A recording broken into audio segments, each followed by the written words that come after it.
magsasagawa ng training camp ang Philippine Archery Team sa isa sa mga powerhouse countries ng Asia simula Sabado. Ito ang magsisilbing natatanging formal training ng 7 national archers na papana sa 19th Hangzhou Asian Games. May ulat si Kay Asuncion.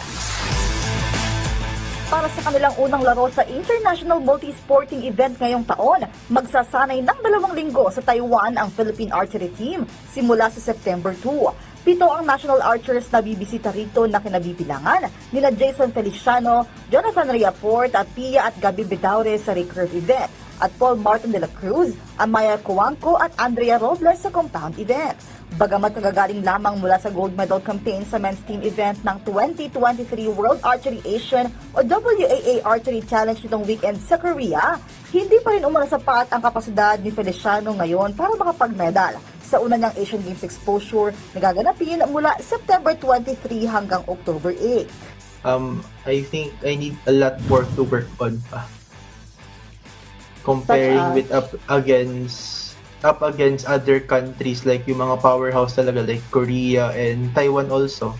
One of the bigger top teams talaga, top countries talaga na lumalaban talaga sa Asian Games. If very successful ang yung training camp namin sa Taiwan, well, the dream would be easier to reach talaga for getting a medal sa Asian Games.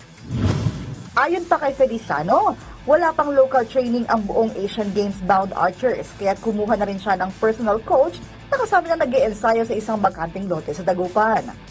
Well, for now, more on personal talaga kasi I have my own trainer. So, kaming dalawa, we were working on what we need to improve more.